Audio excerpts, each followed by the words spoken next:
for them. Mm-hmm. Oh, Mm-hmm. we're live. We'll play some music in the background. Soundstripe. But yeah, it's already a pretty good season going 5-0, man. Yeah. Yeah. Can't argue with that. Hey, and I'm gonna remember some of those comments you said Soundstripe. this season. I remember that. We were watching the schedule. I'm like, looks Oh, like ye of little faith, eh? Oh yeah, shit. I'm there like 70%. Like okay, because usually at BYU typical behavior, high game. The next one they They kind of drop off. Yeah. falter. Yes, so they won this one, and then if BYU wins their next game, which is against Arizona at home, 6, you're halfway through the season. I'm like, okay, we're talking about winning the Big 12 or making it to the playoffs. Yeah. That's my thing. And Eagles Arizona's give up. a pretty good team. I know they lost to who smashed Arizona. They got beaten down by Kansas State that BYU spanked. Oh. But they're still a Well, right, pretty good team. they're still a good team. Right now, it's still tied 3-3 Arizona against Utah, and they're playing at Utah. Okay. Second quarter. Dude, that Utah BYU game should be fun, man. If they, that's gonna have some implications on the championship. Oh, I knew the background looked a little off. For some reason it was all black. Hmm. But yeah, man, it's a good season for BYU so far. Pretty exciting. Yeah, very exciting. Weather's still the same, still scorching hot. No, it was pretty good. It was in the 90s, I think, today. Where's my phone? It's supposed to be I think they're saying it was going to be cooler the next few days. Yeah, it was just 90s, low 90s. And it's going to be nice, man. Like it gets to 60 degrees at night. So it's cooling down quite a bit. I just got my ticket to go to Tonga in December, so looking forward to that. Oh, snap. That'll be fun. Hey, Polynesian Prince. Welcome. Polynesian Prince. Malo lere. So going in December, not bad of a price, about $500 round trip, New Zealand dollars. Wow. So that's $200 to go to Tonga. Let's see. I'm doing the conversion rate right now. So I got about $554. So let me see that in USD. Like what, 270, 250?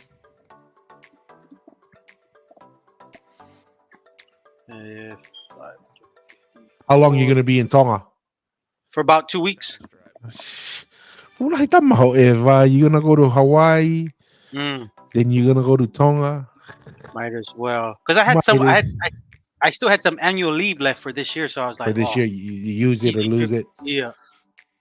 So about $351 USD round trip. Can't beat that. Marie. In December. You can't. That's why I was like, oh. Oh, yeah. Because that's the busy time, isn't it? That's the busy time, yeah. It's like December and July. Yeah. Oh, yeah. Everyone's traveling to Tonga, or people are leaving Tonga for the Christmas season.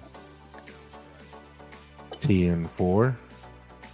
Well, welcome everybody in. As you're coming in, we're going to continue with our series with William Mariner and Kava University's series or playlist on YouTube. So we'll do a reaction and continue that series. We're a little overdue to continue that series on the podcast. So we welcome you. Sit down, relax. If you got to get your Kava bowl or Kava bucket ready, pull it out. Sure. You know, get it going. So, or if you guys are in the southern hemisphere, just finished church, grab your food with your kava and some chasers or whatever.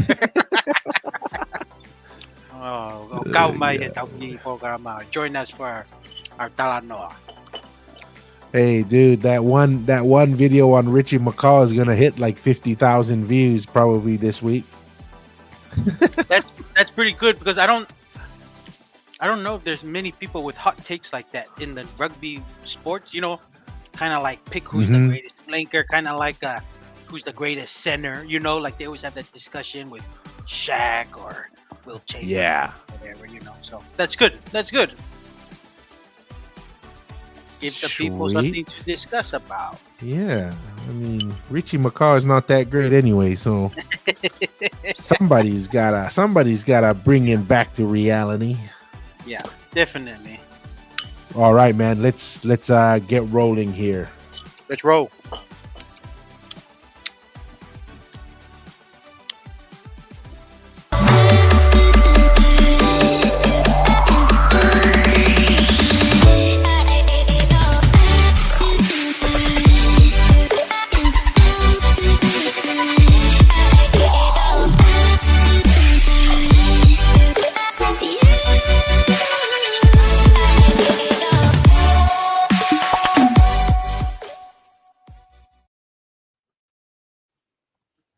Aloha, everyone, and welcome to another live digital kava session here on the Polynesian Eyes podcast.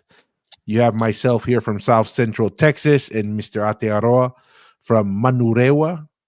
Did I say that Yes, right, sir. Masi? Yes, Manurewa. Yep. Oh, sweet. We're excited for today. We are well overdue for a continuation of the William Mariner playlist by Kawa Mm, University. So before we get to that, Masi, happy Sabbath over there. It's still mm, Saturday here in the Western Hemisphere. So mm. how's everything on this Sabbath day on in Aotearoa? Good. Can't complain. It's always a win if you can make it to church. Yeah. So, 2 hours of church. Came back. Wife made some nice garlic shrimp, and that's what I'm having right Oi, now. And always good.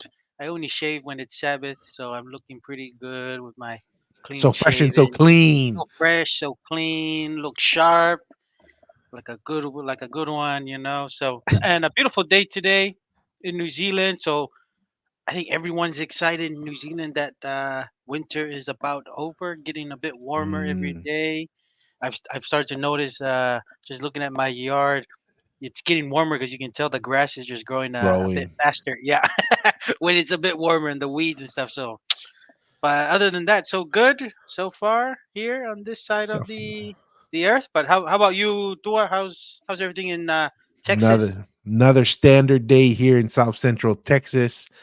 Just been did some shopping, got a couple things from Home Depot, then just had the kids do their chores. So nothing crazy. No news is good news, Hey, you know. were you affected by that hurricane?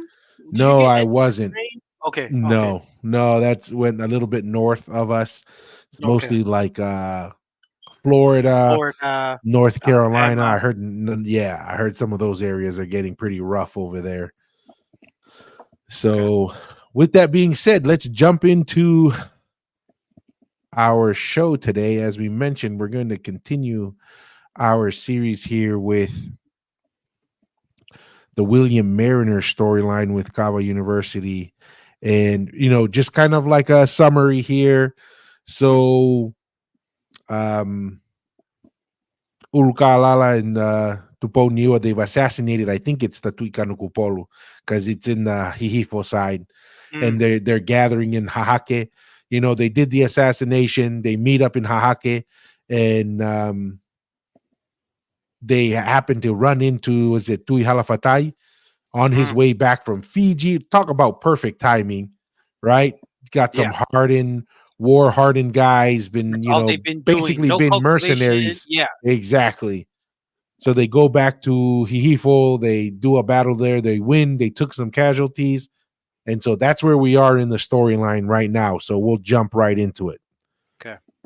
and they have a meeting about what they need to do. They realize that they lost a lot of men. They lost a lot of the bravest men, although they did win decisively. While they're in Hahake, Tukuaho's loyalists start gathering more men from different villages and different kolos and forts and whatnot to come help and join them. But Fina and Tupo are satisfied that they got the most important guys who are closest to Tukuaho, that they decided, okay, we're going to sail back to Hapai. They make their way up to Hapai. They stop by Nomuka, and they find that there are still Tuaho loyalists in Nomuka. They battle with them, it was a little scuffle or whatever it was, and they gain more strength from Nomuka. And they do that all the way up through Hapai, through Uiha, Lifuka, Foa, run into some opposition on the way up, but eventually they gain more men.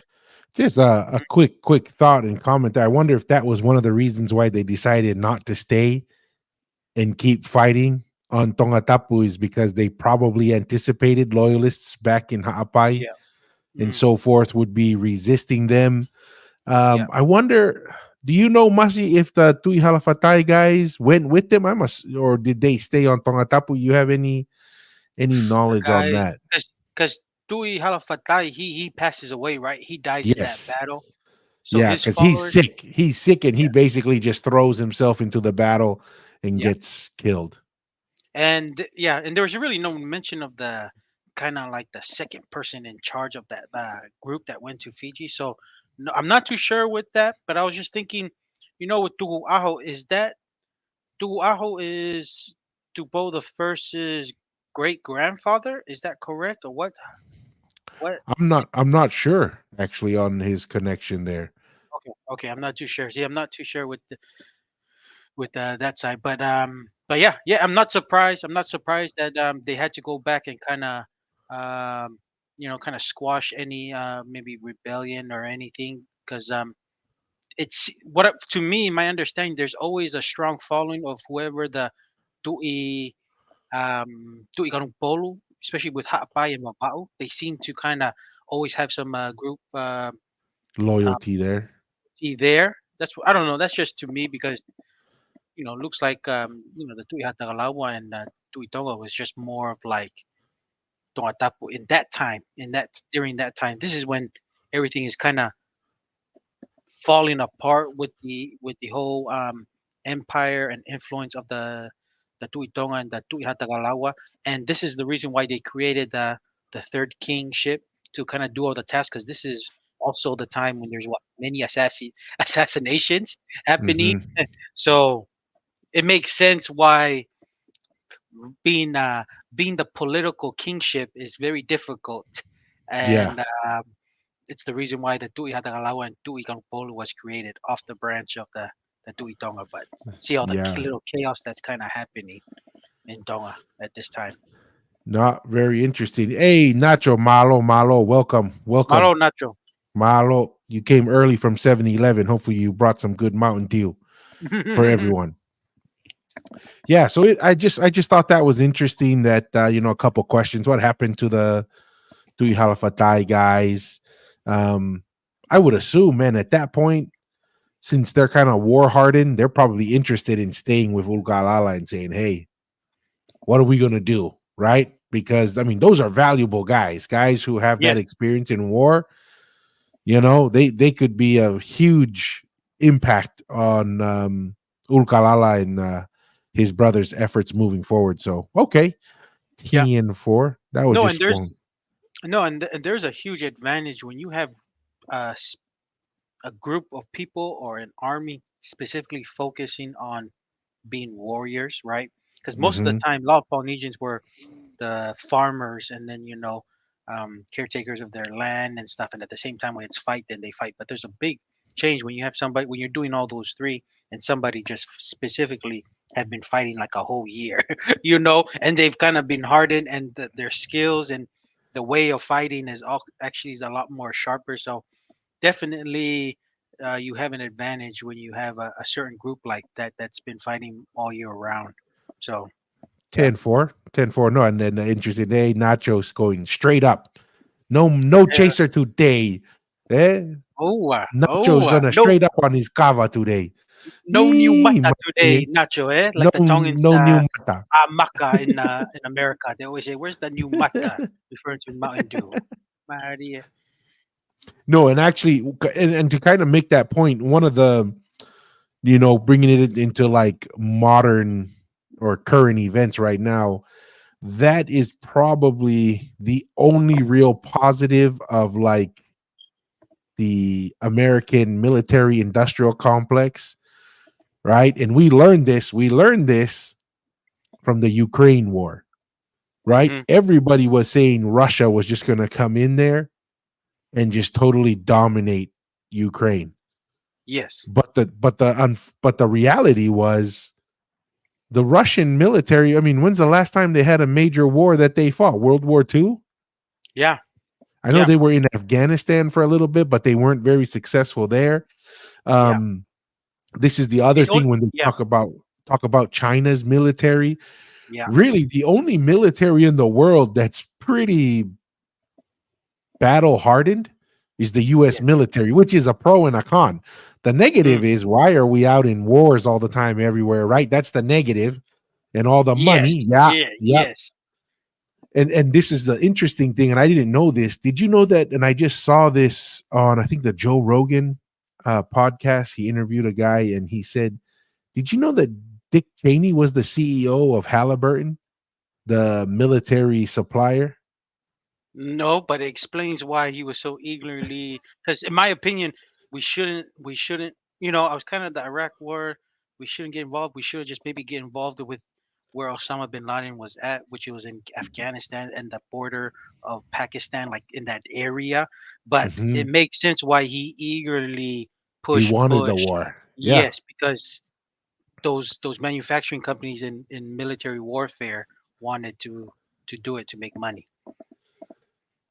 Hi, Sita Malo Oh, Ofatu. that. Yeah, and that's the thing that's interesting is that Halliburton did all the logistics for the army. So Sheesh. food, clothing, building the barracks, Mm, everything, like basically everything that had to do with what the government was doing, they had the contract for that. And then they had a no bid or no compete contract to rebuild in the places that they destroyed. That's where a lot of people are saying same thing with Ukraine, mm. that BlackRock's going to get the contract to rebuild Ukraine with one Wow. of their many, many, many companies that they own. So, anyways, interesting. Great. Just thought that was interesting. And just to kind of prove the point, Yeah. the value of Tui Halafatai's guys Yes. coming back after being in Fiji as mercenaries for several years. Mm. That's a huge advantage to Ulkalala and his men. And obviously, these guys they like that lifestyle. They're familiar with it, right? Warfare Yeah. and what comes with it. So interesting. We'll continue the. Did you have anything to add to that, Masi? No, no, no. Just absolutely agree with the more if you allow somebody to specialize in an area, and then that's an area you're gonna need. Like if it's warfare, most likely they'll beat the other person who's like a jack of all trades, just trying to do a bunch of things. Yeah. But yeah, No, and that's the thing. China, yeah, they have a China, huge Russia, yeah, military. Russia, I mean, we'll see what happens. I mean, but when you have they have larger forces, quote unquote, but they aren't battle hardened as the U.S. is. mm. Hey, the official chaplain is here. Hey, Malo Brown Monk. Malo, Malo chaplain, Brown Monk, welcome, welcome. So yeah, let's continue here. So they're back in Hapai, trying to reestablish control over there. Men Okay. and gain more strength. Eventually, they get to Ha'ano. Ha'ano is there, and Ha'ano seems like it was a main office in Hapai because there was a big group in Ha'ano waiting for Finau and Tuponiwa. And they get into this big old battle there in Ha'ano. And they fight and they lose men, and they were able to kill a lot of them. And a lot of the bravest ones died there, and their bravest. And it was a back and forth war and battle. And eventually, Finau takes control after winning the battle in Ha'ano, takes control of all of Hapai, and he's acknowledged king of Hapai now. He then starts to put all the Mataapules to death, the chiefs. He starts putting the chiefs to death. The first way that they put these chiefs to death is some of them just wanted to have their brains just bashed out and die immediately. Some of them they put in old canoes that were extremely leaky and they push it out into sea, tied their hands and feet, and they would scuttle them. They would put holes in them with a spear or with clubs, and those would go down in the depths of the sea. The next bravest one's up. It seems like he was doing it in order of from the least bravest to the most. The next one's up, he put into old leaky canoes and didn't break them at all. Just let that leaky canoe sink down slowly until they sunk all the way down and died. But the most heroic ones, he thought, the most tenacious ones, right? The most persistent, the courageous, the bravest, the fearless ones that didn't fear Finau, it seemed like he gave them the worst. The ones who had the guts, the heart. These chiefs Finau took to Lofanga and tied them down to tree trunks in the sun, stripped them naked and tied them down, either stakes in the ground or bottom of the trees or tree trunks themselves. And he let them sit there and starve them to death. They die of hunger and thirst and weather and Pretty raging rough. heat of the sun. And Mm, eventually they all died. But it gives you a little bit more of an idea of what type of man Finau Ulukalala was, where he, instead of just killing everybody, he made sure that he took their heart first. He wanted their bravery. He wanted them not to be heroic. He wanted them not to die as vigilant warriors with valor. They described to Mariner that, yeah, a lot of them took it like warriors take it. They just sat there and they were patient and lasted out all the days until they died. They made no complaints, no cries, no nothing. And they had a big celebration in Ha'ano where he was pronounced king and he was known now as the king of Hapai. So after the So really interesting. Any thoughts mm. on that? Let's go through this. Looks like Nacho has a comment here. Tika upito animation of our ancestors just need to be a little darker. Oh yeah, we need to be a dark chocolate, not a milk chocolate. Is that what we're saying, Nacho? Maria. Mario Nacho. Kind of interesting how some of these guys, they take their punishment. Some of them not even really, complaining or beg. It's like they accepted it. I mean, it's Mm, kind of somewhat similar to a samurai kind of mm, situation. mm, Besides, some mm. of them kill themselves, but kind of interesting to see the personalities of the people there. Yeah, and then it just goes back. That third way of dying. I guess for the most heroic kind of or staunch loyalists. Opposition, Yeah, yeah. yes, loyalists. And you know how making them starve and you strap them to a tree and kind of the sun and the weather. I'm just thinking, man. Sometimes, I'm just thinking. It just go. I just had flashback of like when Dad would take us to the farm and those days when it was super sunny. I'm like, why are we out here sometimes doing the? I was like, man, because it can be scorching hot. It's like, man, very unpleasant. Just imagine doing that when you're for days and no food, no water, too. That can be a horrible death, man. But I don't know. I just had flashbacks to that, to that, to those days when when Lolo was explaining the third one from the book on how those guys would die. But yeah, it's interesting. No, and that's the thing is what's also interesting, like you're saying, is these guys when this happens, it's not very clear how long Finau stayed on Tongatapu, but the news spread very Yes. quickly, Mm, right? I mean, I'm wondering if that's just how often people were moving around yeah. um on between the islands, because that's you get news sometimes. That kind of news even in our days takes a while to go around, and Hmm. back then with just boats it seems like it traveled very quickly. And then not only did the news travel very quickly, but then they organized people and they were battles all along the way back. I wonder if they were battling because out of loyalty to Tuguaho, or if they knew that Ulkalala was going to come back and try and take over everything. I don't Mm. know. It just kind of seems, I don't know. Yeah. Wonder No, what I think it could be just go along your lines to it. There's a possibility maybe certain chiefs just thought, okay, there's chaos now. It's kind of like this is an free opportunity, for all for free everybody. Yeah. opportunity to kind of maybe gain more power or influence wherever they may be from what they already had, just to grow political Mm. power. That's what I'm thinking. Well, And maybe maybe yeah, some of that's a them were good not point. really, maybe some of them were not really loyalists to Urukalala, and then some left earlier from the battles to come tell other certain chiefs in Ha'apai Island. Seems like, Ha'ano or something. I don't know. I'm just thinking. I'm just thinking it could be the reason the word spread quickly because there's maybe guys in certain camps that were not like 100%. They probably left early than going with everybody. You know News what? already reached to the other islands, and they, That's them and that's certain actually a followers. very very Yeah. interesting point, because they had two battles on Tongatapu, right? The first Mm, one where it looked like they took some pretty big casualties. mm, Then they go back to Hahake. Then the Tui Halafatai guys show up. mhm. Maybe some of the people were thinking, dude, Ulkalala is severely weakened. So when Mm. he comes back to Ha'apai, if there's a time to challenge him, Yeah, it's yeah, now because he's weakened. But they didn't realize those guys that came from reinforcements. Yeah, Fiji were yeah, legit. yeah, yeah. you know. Mm. Oh yeah, with George. Welcome, George. Alway Hapai, but just so you know, Fina Ulkalala has his roots in Maufang. Always stirring the pot. Always stirring the pot there, George. Fash Maufanga Vikings, baby. Is that the rugby team in Maufanga is called the Vikings?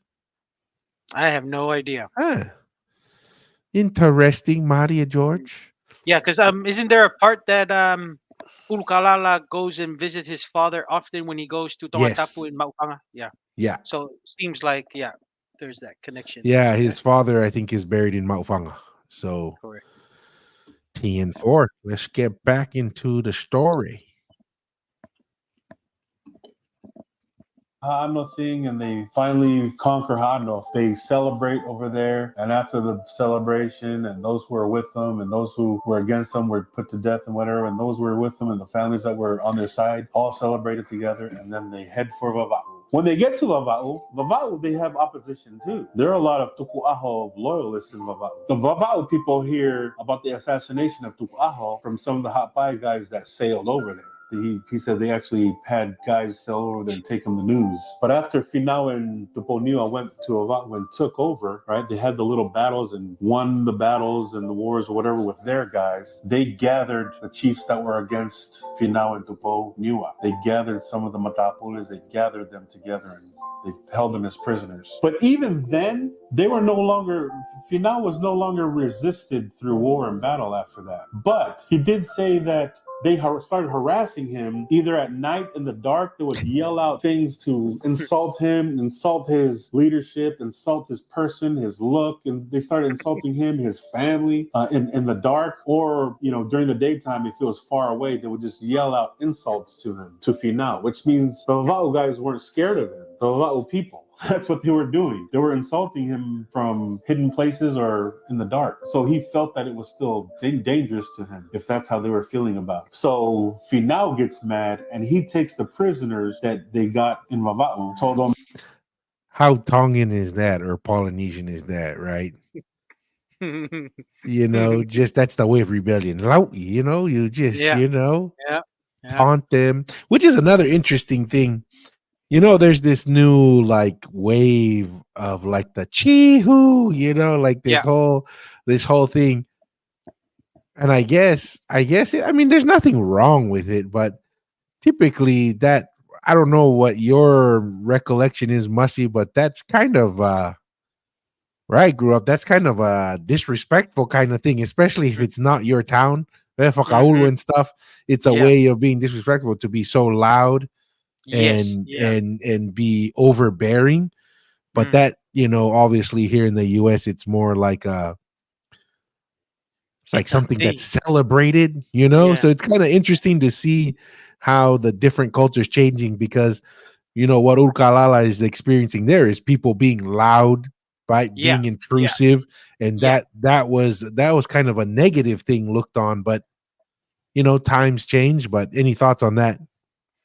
No, I agree with you. My understanding was you not really being loud, and it's the reason. I don't know, but there's been many times, when I've gone with dad just driving around, and then you especially go to places that you don't really know anything. You turn down the music, not the normal. Yeah. There's Don't certain be things. Yes, loud. you don't be loud, in certain things. Unless it's a celebration of like an event or something. But like, it's not a thing to do to kind of be loud or be blasting music in certain times of the day or places that you're not You're not familiar with. from. Yeah, Yes, exactly.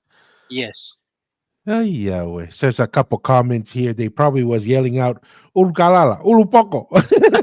No, and that's what I'm thinking, and that's probably a Tongan etiquette because obviously, yeah, that must be a thing. Like just to, I know, I bet no one's really respecting anyone's boundaries or anything, so you can do Whatever whatever you you want. want. So, whakamatariri. Oh, yeah. Uya kakai Urkalala. Oh, that's the thing, right? That's everybody being really, because with the chaos, right? Because what is Ulkalala going to say? Oh, you Mm, have to respect order. You have to, mm, when he just assassinated the mm, leader. So it's hard to pull mm. like structure and order when you're the one, you know, Creating it. creating the chaos in a sense, even Yes. though Yeah. it's quote unquote for a guy who's being overly oppressive. But the funny thing is when you as we go along this story, it's Ulkalala's brother who seems to be the idealist, right? He's the Mhm. one that tells Ulkalala, I can't handle this guy, like cutting all of his chef's hands off just to mark him, and this guy's oppressive. Mm. It's Ulkalala's brother who is much more thoughtful of what's oppressive and what's whatever. Ulkalala just seems to be an opportunist. Yeah. Yeah. His Yeah. brother is leading the way. He's like, "Oh, I'll come with you," but it didn't quite seem like Ulkalala was like the spirit. I wouldn't say spiritual, but like the real believer. The people weren't really following Ulkalala because they believed in a cause or anything, right? Mm.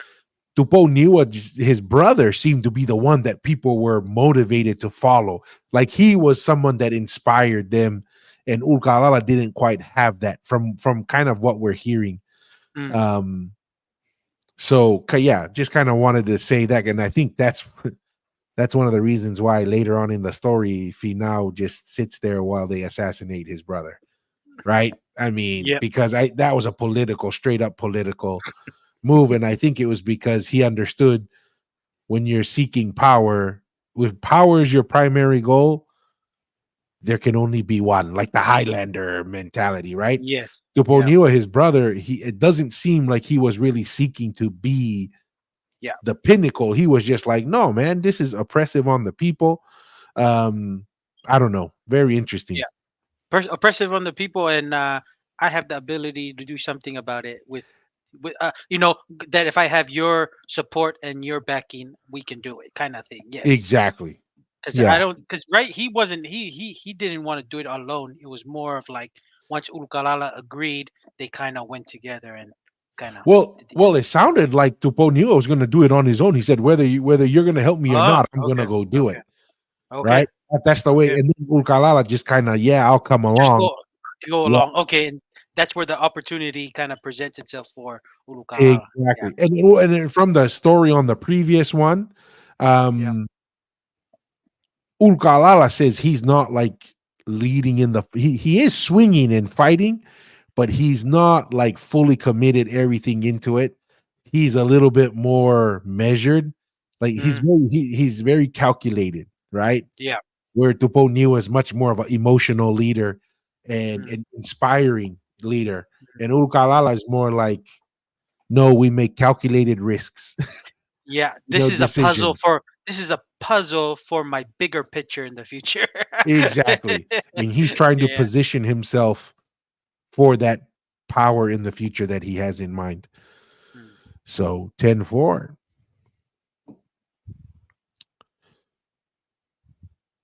To bring the prisoners to him, these chiefs and these matapules, he's going to make an example out of them. Finau is about to make an example out of these chiefs and these warriors just to put more fear in the people so that they don't treat them, they don't disrespect him. The head chief, the main chief of Ava'u, his name was Vuna. Finau finds out that Vuna bounced. He leaves with some of his men and his chiefs, and they run away to Samoa. Finau Rukalala and Tuponiwa separate into two different groups, and they have to go around Vava'u to find out if there's any Tu'aha loyalists and start battling with them and killing them, and then they end up conquering them and bringing the Mata'apules, the chiefs, some of the ones that are still loyal to Tu'aho, and make them become prisoner. That's when they find. Interesting that they go to Ha'amoa. Vuna, yeah, Why do you and think Vuna that? probably there's either their wives or close connections to Ha'amoa because seems like Ha'amoa was a lot easier to sail if you're from Babao kind of thing. So A lot probably strong closer. ties, strong ties and proximity, and yeah, that's what I'm assuming. Mm. What's your No, and thoughts? that's the thing. It's close. It's right there. I'm wondering if it has anything to do with the Tuikan Kupolo maybe bringing in people from Ha'amoa because of like he did in Hihifo. So he Mm, brings in a lot of people into Hihifo, and that's how he kind of establishes order. I wonder if they were bringing in other chiefs and stuff and installing in other parts of Vava'u and Ha'apai, because we gotta we you know we've mentioned this many times. Mm. A lot of our people today kind of view Polynesia as these independent countries, right? Yeah. It's no different. If we look at the islands as villages rather than nations, when the Tu'ikanuku, the reason why I say that because it makes sense. We've seen this behavior, whether it's sports in a new head coach coming in or a business, a new CEO coming in. You bring people that you trust and that you're familiar with and put them in positions of power. Mm. And I wouldn't be surprised if something similar like that has happened throughout not just Tongatapu and Ha'apai and Vava'u, but maybe throughout the areas of influence. And maybe that's why they go to Ha'amoa, is because they've only been, that's where a lot of their main ties are. They know if they go to Tongatapu, maybe there's still too much chaos going on in Tongatapu, Mm. and they say, Mm. hey, let's just go back to our family back In Hapua. in Ha'amoa. No, and now I'm just to add along, because I would suspect that because the Tuikan Polu is a reference to Upolu Island, that those followers of the Tuikan Polu at that time went to Ha'amoa, because I would assume most of the time the people from Upolu would support whoever's the title of the Tuikan Polu. And Mm. I don't think Ulukalala would want to go and chase them to Ha'amoa, because there's probably a good following of more supporters there. So it's more makes, and that's why it makes sense for Wuna probably to go there, because if he's a follower of the Tuikan Polu, that's where a big majority of the people that went to go and support when the Tuikan Polu kind of started in Tongatapu in Hihifo. So probably that strong relationship was still there. So I don't know. That's what I'm thinking. No, and that's a very interesting point, because we look back at, you know, Kaulfo Nuafekai, when those people assassinate his father, he chases them across the entire Mm, Polynesian nation, right? All the way to mm, Wallace and Futuna is chasing them mm, there. So mhm. that is to show that the Tuitonga's power was pretty all encompassing, where they went, Yes. far and wide. This goes to show that, there is that fracture of power, and there seems to be a lot more power that's being shared with the Tuikan Kupolu and Ha'amoa, because Ulkalala, Yeah. if Ulkalala really was as influential or powerful as he wanted to be, he would have gone to Ha'amoa. He had Yeah. no problem going to Tongatapu and fighting there. He had no problem Vava'u. going to Vava'u and fighting there, and in Ha'apai. Mm, But obviously, at some point, he's like, "Yeah, I'm going to have zero support yeah. in Ha'amoa, so I'm just going to stay here." Which Yeah. is probably Yeah. the smart thing to do, because, like you said, that's the Tuikanukupolu's. Everybody over there is going to get behind the Tuikanukupolu because of the family ties over Yes. there. Right. And you're talking about thousands of people back in those days. That's a lot of people that Yeah, went over and most likely stayed to kind of serve and establish the Tui Kampolo in its kind of early stages with Ngata in that time. yeah. So that Okay. makes sense. And yeah, you do a good job to just clarifying on the influence and what the Tuitonga did when that happened. When Tagalawa got assassinated, Kaufo Nua went to Foduna and Wellis Island, and went there and killed the assassin, the guys who assassinated his father. But not only that, then he starts right. Then he actually creates a residence in Savai Yeah. with the Puri Malay, stays there, and then what? The next 4 or 5 Tuitonga's title holders Stay in end up Samoa. staying there before they kind of return back to Tonga. So see the different influence and political power when you, compared to the two kind of the Urukalala and the Tuikang Polo kind of stuff. But yeah, it's just interesting. I just thought I would just share that. Yeah. No, 100%. Let's go back to Kava University here. Find out Vuna ran away to Hotmall with a lot of his chiefs. I imagine it's the same thing. I imagine they did the same thing to those prisoners. The ones who they wanted to kill immediately, they hit over the head or hit him with a spear, killed him immediately. Same thing with the ones who were probably sunk in canoes or sunk in leaky boats or leaky canoes, and perhaps some even tied down and left to starve in the sun and die in thirst of thirst and hunger. Just to make an example of them so that he is more respected by the people of Ava'u. He is then acknowledged as the king of Ava'u. Now he's both the king of Hapai and Vava'u. And he did that through military force. He has nothing to do with Tongatapu. Those guys aren't going to take it. Those guys have their own kings and they have their own champions and their own house, and they're divided on their own. But Do Finau I got a quick Ukalala was question? only Yeah.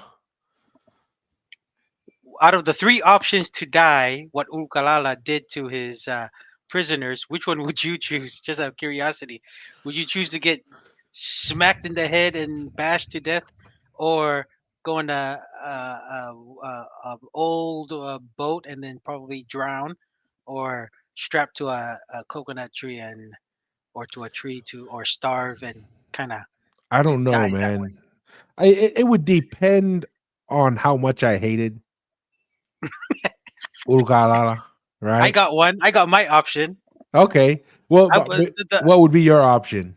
the third option, because I would try to last out, be stuck to the tree and starve to death and let the sun burn me, and hopefully everybody's like I would now see this Fuck off. no ofa be ha wo ku kai nga o whakahauwhi, and have that Always hope, have man. that hope. Lotu Yeah. Lotu be just last it on. If it doesn't come, this comes like, oh, hopefully somebody of my kainga and or kolo will come and save me. Yeah. Hey, but if not. But I'm just thinking, man, if I was in those days, I'm just gonna pinne, be. Withstand, and hopefully if you make it and then you get saved. But if Me, not, me. then pate I be. Well, that's the thing. I think I would have taken the Tuihalafatai route, right? Yeah, Because remember they're fighting, right?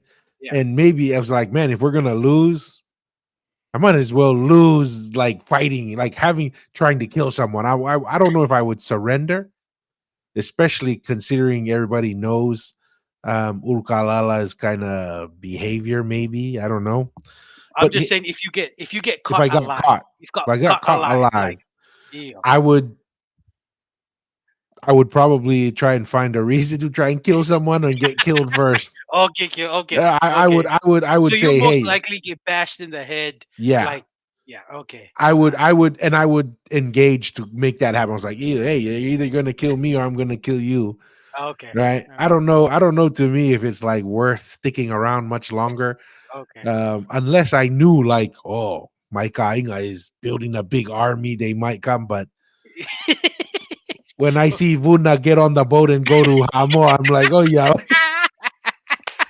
No, just you went to go pick up some new stuff because maybe it's a little bit sweeter in Upolu or Savaya, and then he'll come back, or maybe some better bananas or something. Who knows? well, well, I'm just thinking, Masi, and this I don't know, it's just an idea that came by, and I don't know why it popped up, but maybe maybe that is one of the reasons why, because it doesn't make sense to me that Ulkalala was able to do what he did. And it Mm, doesn't make sense to me. It's not like he has thousands of warriors, yeah, yeah. right? Hmm. Um, and how is it that he is able to go to Vava'u? Vava'u is a higher population than Ha'apai, Yeah. right? Hmm. Hmm. The question is, obviously there's loyalists to Oahu, and I'm wondering, and I'm starting to feel that they were the minority, Mm, in mm, my opinion. And I'm wondering if it has to do with importing chiefs from Ha'amoa, mm. and that there were, I don't know. That's the only thing I think of. But obviously, it doesn't seem like the majority of the population Yeah. was in favor of Tuaho. Maybe it's because of how brutal he was. Maybe Tupo Mm, Niwa was really representing the majority of the people that were just kind of getting sick. But it doesn't make sense to me mm. Good point. how Ulkalala was able to do this. If you just look at, oh, he just had a band of guys and he was just going around beating people. It's like, Yeah. I don't know. There has to be more going on in the politics Mm, and something to explain how and why he was able to do that because yeah, it just doesn't make sense to me. okay. I don't know if the country is just so fractured, the power is so Yeah. fractured at that point or whatever, but it's for how quickly he's able to do this. I think the political environment was that Tuikan Kupolu was already losing a ton of power at that Mm, point or something, but I don't know. It doesn't just seem very logical to me that he was able to do this so quickly. I mm, wonder if there's anything more that was going on. yeah. Yeah. No, good points. Those are fair points to ask. And maybe Mariner wasn't able to see that or understand it because he was such a young kid. Maybe he wasn't able to kind of capture that, but definitely does it definitely takes maybe there was a lot of thing that was going on to kind of explain, Ulukalala with the amount of warfare he actually was involved because you would think he didn't have such a big following, but yeah, no, it's Yeah, interesting. Interesting. yeah, because I don't know. I maybe it would have been nice to have Danny to explain some of this. Oh yeah, where the chaplain is reminding us guys to go to church tomorrow. So Yeah, your side of the world. Yeah, Osh yeah, Mautol Ground Monk. We're all good so here on this thank side you of for the the world. reminder, Brown Monk. All right, let's get back into it. Over Vavat and Hapai at this point in time. He's acknowledged as king. Tuponiwa is now acknowledged as a tributary chief, which was what Vuna was for Tukuaho. Mariner even talked to Tuponiwa and found out that Vuna was so close to Tuaho that sometimes he didn't even take any tributes to Tuaho. Sometimes he didn't See, collect anything for Mm, Tuaho. He just left it because Vavat was so far from Tongataboo. But still, put it upon Tuponiwa and Vinao and other chiefs to bring tribute to Tuaho, where Vuna was so close, perhaps even related to him, maybe even on the female side of the family, that he really didn't Kawahamoa. take much to him. Eh? mm, But because he was mm, related and so close, he let him be the tributary chief for the main chief in Vava'u. Vuna's gone now, and now it's Tuponiwa that's in Vava'u. Hapai is under the rule of Finau Ukalala, as now he is the king of both. See, that's why it mm, makes me think maybe just one or two generations of Una there or something Korkauhaamoa that were brought in mm, to buy the Tuikanukupolu because of family. You know what I mean? So mm, really, they would be seen as a foreigner in mm, Vava'u, which is mm, would make sense why mm. he would be so willing to leave Vava'u so quickly and go to Yeah, Haamoa, and yeah. why the people wouldn't be resisting Ulkalala that much because they're kind of seeing him as well. He's much closer to Stroke Baby has a Tongapu claim than to they the get. yes to Exactly. Vava'u than the other one. No, that makes sense. That idea can definitely make sense. And it because I do kind of think why did Vuna didn't put at least a fight to just to figure out because Exactly. you would understand that my man already fought two battles in Tongatapu. He's already fought another one in Hapai, right? Just the He's weakened. yeah, Yeah. you would yeah, but like and you're like, come on. Sometimes because sometimes you're gonna find out if the people somebody has the political will to still drive it, but not to put up at least like a fight to just try to measure and then you retreat, but to go when you find out they're coming and you go is like, yeah, then Exactly. your idea makes sense as like, oh, we'll just go back to Boru or something. But yeah, that I mean when you explain that, I can see that makes sense. Yeah, because I mean, when you hear that news, and let's say, like, Vavao people, how likely do you think Vavao people would have been like, yeah, let's let a Hapai guy or someone else just come take up? No, that, like you said, maybe they felt he had a claim and they Mm, didn't like Vuna because they viewed him more as a foreigner. And mm, I'm wondering if the guys in Ha'apai that were resisting him were kind of similar to Vuna, right? mm, Guys that were kind of installed there mm. to provide, some oversight for the Tui Kanukupolu in those areas. Yeah, yeah.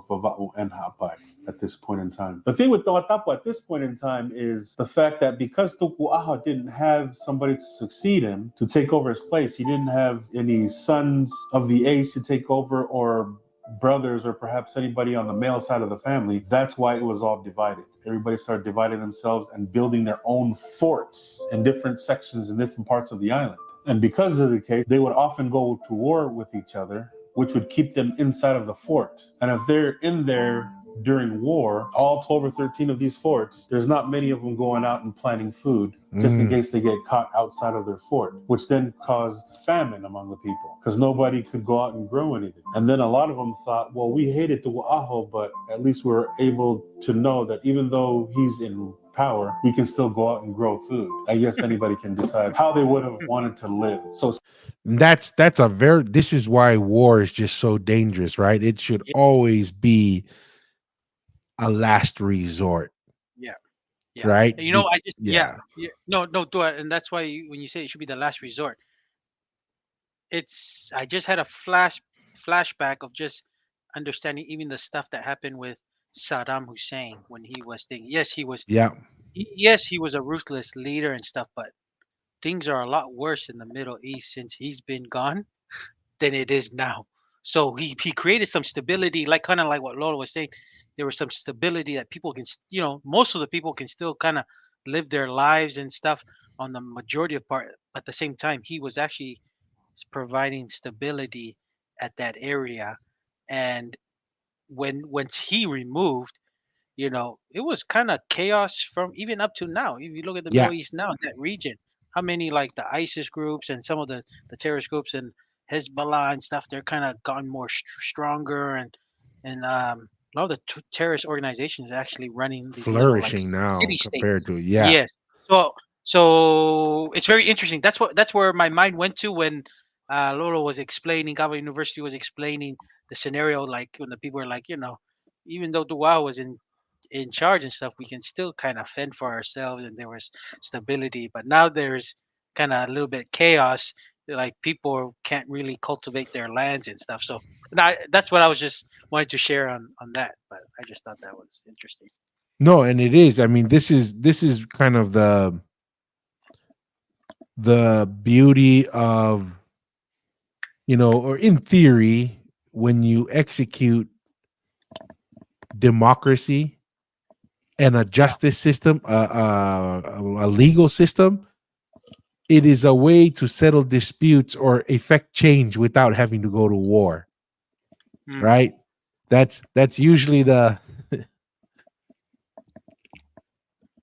like when we use the customer situation, a unhappy customer that's talking to you is better than a customer who's not talking to you. mm, Because when a customer doesn't talk to you, there's no chance to fix what's going on. But good even point. if the customer is unhappy, this is the same thing with political systems. When Yeah. people feel that they don't have a way to effect change without going to physical conflict, Mm, right? Then it goes to physical conflict. This is the danger of those people who want to go to violence so quickly. mm, They think they're going to effect change and then everything's going to be like it was before. Once you go into violence, everything falls apart, mm, right? Everything that you took for granted, any type of structure, any type of order, it goes out the window. And that's what these guys are experiencing, right? With the yeah. assassination, any type of order, even the simple thing of growing food goes out the window. So be Yeah. careful, be careful. Like, Yeah. this is the same kind of thing we talked about in Tonga when they burned down the The capital. riot. Yeah. Correct. Oh, What? we need 2006. change. Yeah. To the Yeah. 2006. Yeah. Yeah, we're gonna go make change. Go, and no violence, burn down. Now it's hundreds of millions of dollars in debt. Now multiple generations of Tongans are gonna be in debt. Who's gonna pay for that? Well, Yeah. just like here in America with wars and funding things overseas, it's the next few generations that pay that price. Yeah. So, out of a short-sighted desire for change, you can make decisions and actions that lead to another type of burden or enslavement for your next generations Mm. for who knows how long. So there's Yeah. a lot to learn. There's a lot to Lot to learn learn. from this Yeah. little observation as we watch what happened For sure. in Tonga at this time.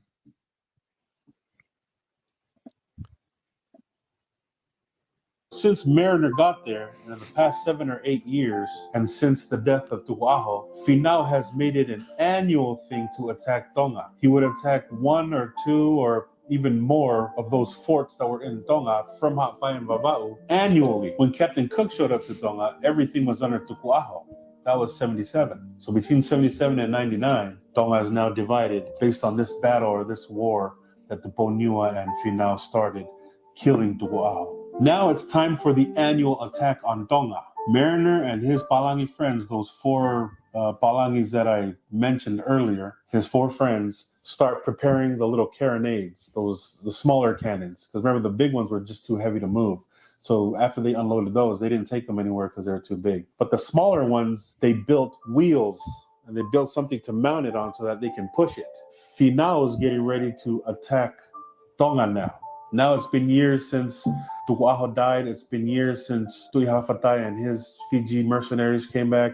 It's been years, and since then, they estimate about since 1799 all the way up to now, to where Mariner's there, the past 7 or 8 years, Finau has been attacking these forts in Tonga without any success. They've just been fortified too well, and the men have been too brave, and the fights have been too good, or at least even in battle, for them not to fall under the rule of Finau Ukalala. After they create these carriages for the carriage. And once again, before I get into the comment, hey, welcome, Clyde Moore. Welcome, Hey, I'm welcome. more. Oh, Dr. Ma. Malo. This is what I'm saying. So he's coming annually to attack these forts. And remember, this is not a unified Tongatapu. These are like little villages, Yeah, city states kind of city thing. states, right? And he's not able to be successful against them. Yeah. And yet he was able to unify Hapai and Vava'u so Ha'apai and quickly. Vava'u. So this is why I'm saying there has to be some, like, the more I listen to this, Yeah. the more I'm convinced the political state in Hapai and Vava'u is they're viewing whoever is overseeing them as outsiders, because there's not a unified, like, hey, Ulkalala is coming from Ha'apai, Vava'u's gotta stand up. It's more like, well, maybe they're encouraging Ulkalala because they're like, Vuna needs to go back to Ha'amoa. You know what I mean? Yeah. And the Yeah. Vava'u people are not uniting behind that, because now we're looking at, he comes to these little city states on Tongatapu and he's not being successful over 7-8 years. Yeah. Wow. Yeah. You know, And what? And I'm assuming he's more like that Nuku'alofa Hihifo side. He's kind of attacking kind of most of the time, correct. right? Well, and that's the thing, because that's where Tuguaho is. I mean, he was.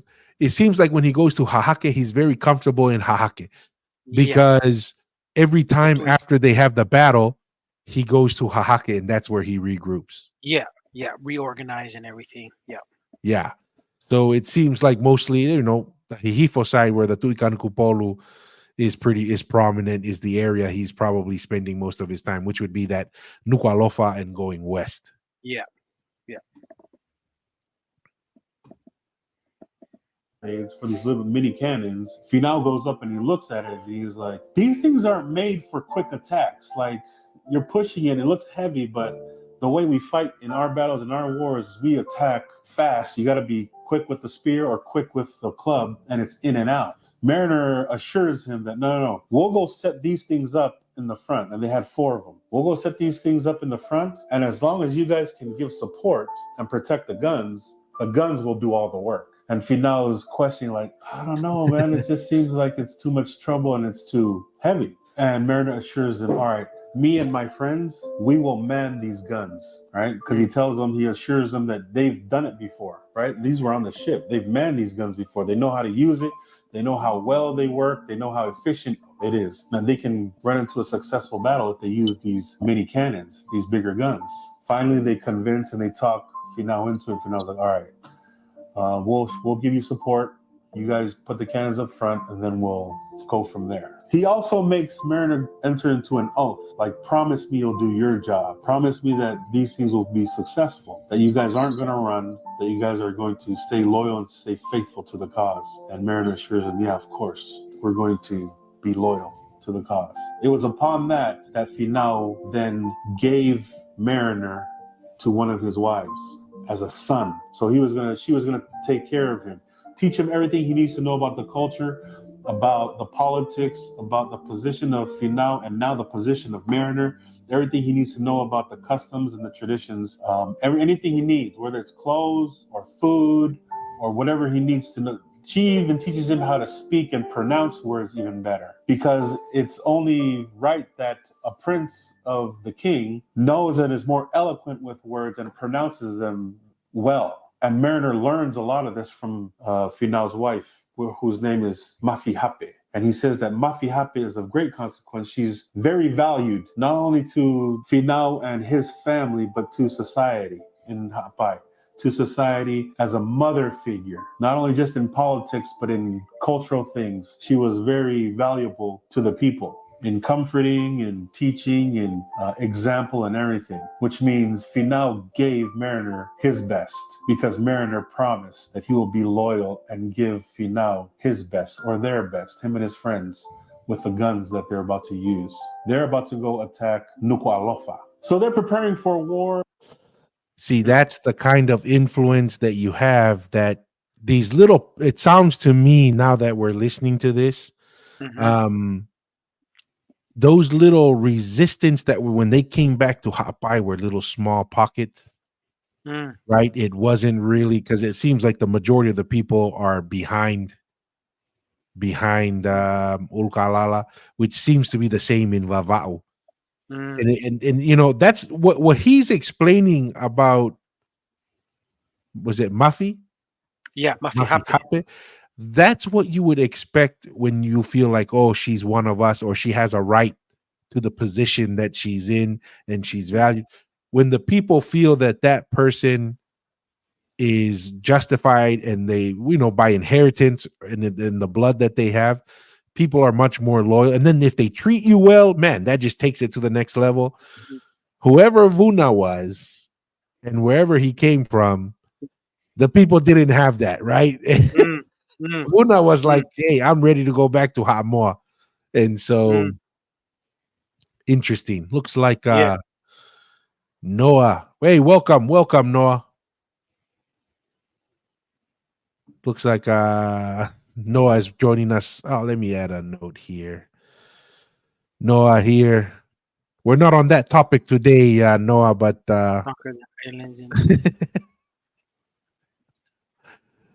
welcome to the show, Noah. Hello, Noah.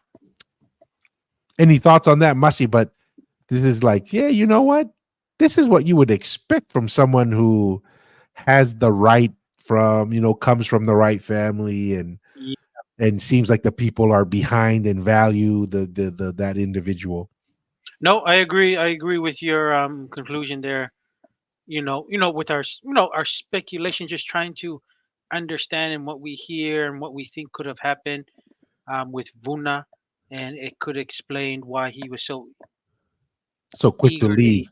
yes, Yeah. so quickly to leave, even just without a somewhat of a scuffle, just to measure. But yeah, no, I agree with your conclusion on that. That's definitely a possibility. And one of the Hawaiians have musket. The Hawaiians all have muskets. There was 8 of them, right? And a couple of them were using it on the beach, shooting it into the water and shooting at things and whatnot. And Finau takes a musket and tells Mariner to shoot an old lady. And this lady didn't have any value to society. She was senile, and she became. Dude, this is like Ulkalala's favorite thing to ask Mariner to do, huh? Just shoot random people. First, it was How is the he? chef. How is Ulkalala not as bad as Tuguajo? At least Tuguajo kept his guys alive. Kept his cooks alive, but they had missing limbs. My manager said, "Just shoot this one." Shoot. What's the other one earlier? It When the was other guy was the climbing chef. up. It was The a chef. cook.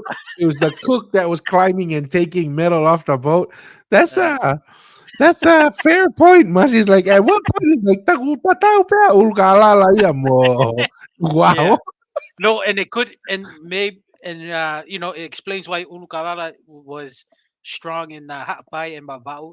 It went beyond just his political influence. It cut some family relationships with those two islands, and probably that's who he was able to manage. But I was like, man, because Ulukalala, he sounds pretty ruthless. It's the second time he just wants somebody to shoot a random person. Yes, they could be a little, we all have some those people in the towns and villages of Mashori, just not always there. But then it looks like it looks like Ulukalala when he sees some people who Mashori, he's like, just get him and shoot him, It's like shit. No mercy, no mercy. That's a good point. At the amount, and these are the only two recorded instances where he just wants to kill random people. It's like, at what point is ulkalala the same as to wow? That's a good point, Mashi. I didn't think about that. This is the two party system. Doesn't matter which party is in power; it's Yeah, the same yeah. outcome. It's the same outcome, man. It's Came funny. that way because when men or when chiefs get sick and they're about to die, they put a human sacrifice. And it's typically that chief's child, their life. They sacrifice that child to save the chief, to save that man's life. And so this lady who used to be married to a chief who died, they're saying that the grief that was brought upon them sacrificing the child, which was an infant, anywhere between 1 and 3 years old. They had two guys wrap something around the baby's neck or the kid's neck, and the mother had to watch and grieving in grief, watch them choke the kid to death. And once the kid died, they put him down, expecting that the father was going to live, or the chief was going to live, which often wasn't the case. It was because of that and other reasons why. Thank goodness for Christianity to get us over some of those the Yeah. return. Thank Hmm. goodness for Hikuleo and Jehovah returning the Yeah. original religion to get us past some of this Uh, uh, barbaric stuff. Hey, Slick Rick, yeah. Malo, Malo, Hello, welcome. hello, Slick Rick. But that man, that's pretty brutal, man. Can you imagine Yeah. that? Like, I could. When you talking to especially when you're always in a constant of warfare, and then you lose. You lose because there's a certain thing of society that you lose when you're always kind of in warfare. You're really trying to find a quick fix, and people, that time with their lotu was, fail some sacrifice, human sacrifice. I'm not surprised because it does seem like this, what, in the late 1700s to the lot of the 1800s, Tonga was always in a constant civil war. It seems mhm. like so. I'm not surprised that things like that were happening, especially when society is in always in chaos. You know, I don't know. That's just my thoughts there. Yeah. Yeah. I mean, and I think we forget how quickly you can go from Yeah. order and civilization to just the chaos and Uh, brutality. mhm. We take for granted that things are as organized and as established as they are now, but it can go away very quickly. Yeah. Grief struck her so hard that she lost her mind because she used to be a woman of value in her younger years when she was married to the chief or another man, another warrior, whatever he was. They actually believed in human sacrifice, that sacrificing the child would save the man's life, which didn't happen. They credit her senile behavior, her losing her mind, through the grief that she felt losing that child and other relations. Sometimes it wasn't just one child. Sometimes they would kill one and then the man would get better and then get bad again and then they'd have to take another one. Either way, Jeez. now this lady's older and she's crazy. The crazy Is that why Tuwaho had no children? Every time he got a fever. she, she, hey, hey, remember that maybe the Tuigan Polo were fine. This could be a Baba or Haapay thing. Nah, I don't know. Nah, I don't know. Who knows? Who knows? Who knows? Uh, But But no, it is interesting, and like what you kind of mentioned earlier, man. Once you lose stability and civil, you know, being able to civilize your society, because peace allows, and that's the reason why Mua was, you know, never had a fort. It was very Mhm. there was a lot of the healers.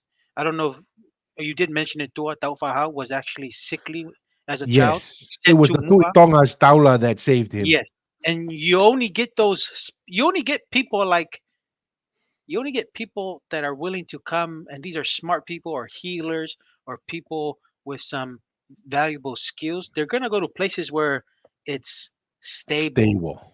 Yeah. right? Einstein left Germany because Germany was in chaos with the whole, seeking to eliminate the Jews and just causing World War II kind of thing, pretty much. Einstein came to America. What does he do? He's the reason why America was able to have the atomic bomb. So it's kind of the same kind of thing when you're always in constant warfare. You Yeah. you tend to do some crazy things, and you don't have certain healers to kind of heal the certain chiefs and stuff. If they don't have any healers, so what they turn to human sacrifice to hopefully do something, because they don't have a person in the village to kind of heal the chief. So that's just my Yeah. input there on that. Well, I think this is interesting. And the first time I heard this, I thought it was a little bit like on the fringes and kind of, Mm, yeah, we're not like that. But we tend to think that we are so different than our ancestors, right? mm, That, oh, we would never do that. We would never.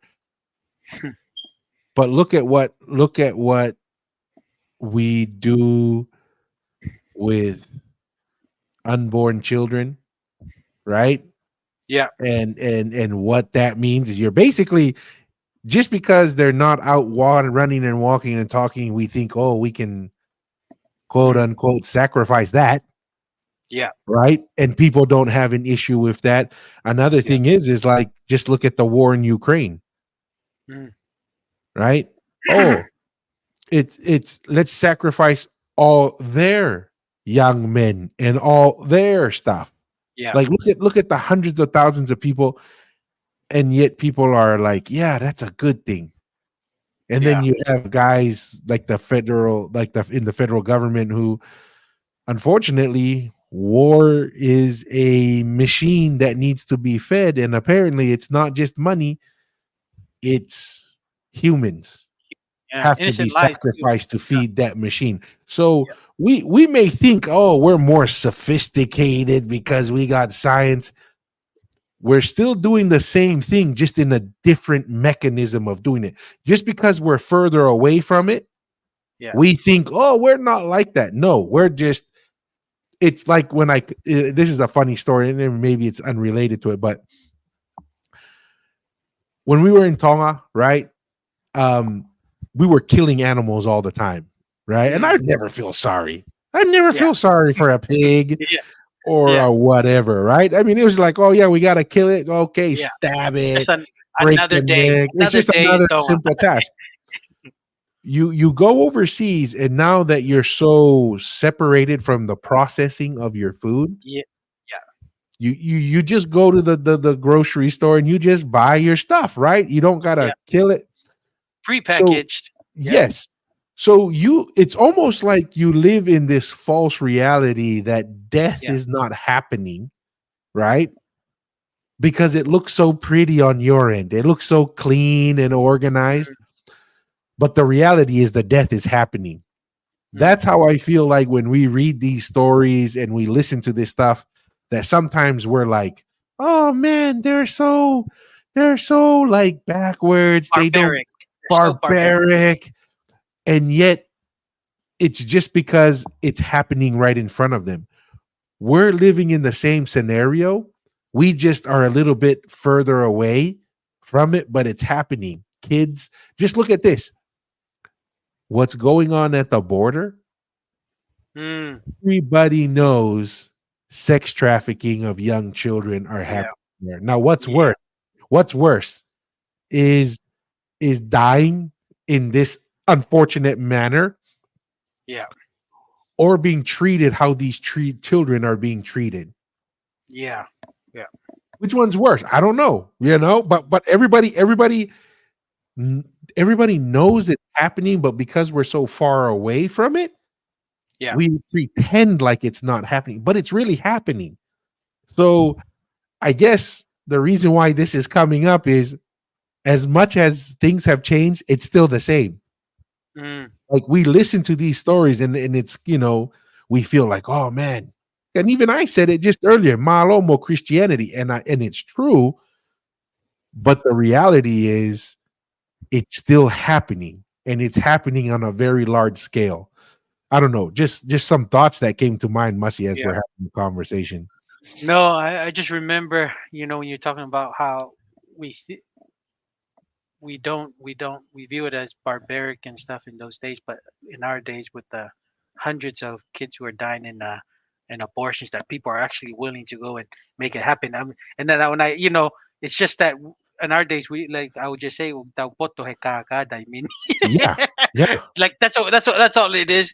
We're just better at I don't know how lying to we think. ourselves. Yes, yeah. So, No, yeah, we're just better at the kaka in today's society compared in those days. It's just you see what you get. Our days, what you see is not really what you get, but we're doing it the same thing. yeah. No, and that's the thing. I mean, as like I was saying, as much as things have changed, yet so much is still the same. Mm, I don't mm. know. Kind of No, crazy. that's my thoughts. Yeah. No, I appreciate it. Crazy old woman in the town. And Fina would tell him often that she would go and sometimes Oh, that's Moana's grandma, the crazy lady in the That's great. village. See, so the Disney didn't do a good job, because in Ukalala would have killed her already. It's like we don't. When I see Masori behavior like that, I tell somebody if I'm not igita umate. So, but in Disney, it's like everyone is. It's okay to be Masori a little bit, and do the thing. Looks like Urukalala didn't play around with those so, people, man. so what we do know now from this is Moana doesn't descend from Ulgalala, No, no, maybe from Vuna or something. from Vuna. Yeah, Moana descends from Vuna, because if it was Ulgalala, like grandma might have been shot already. Yeah. Hey, Ay, Ukalala, ay. man, he's pretty ruthless himself, man. This guy, like, how many people say, hey, yeah, hey, Marin, Tokyo Kame, shoot that person. Shit, yeah.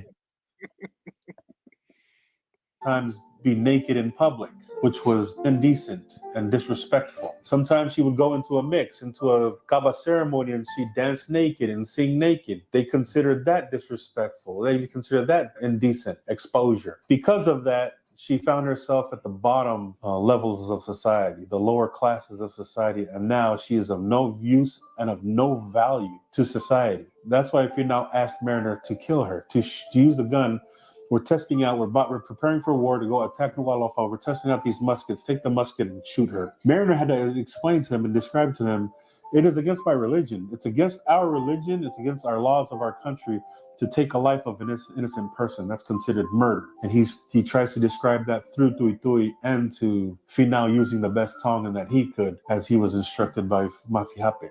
So by now he's learning, and he's not very fluent, but he's a little bit, at least enough for Finau to understand that, no, I'm not going to kill this lady. Finau accepts that those are the facts and that's the way it is, or that's the way his country, the laws of his country and his religion is, that's fine. So he accepts that. Finau then calls one of the Hawaiians who's playing with the musket to shoot her. It's The always a Hawaiian guy turns Hawaiian. with the musket, loads it and everything, and the lady went down to pick up a shell or something.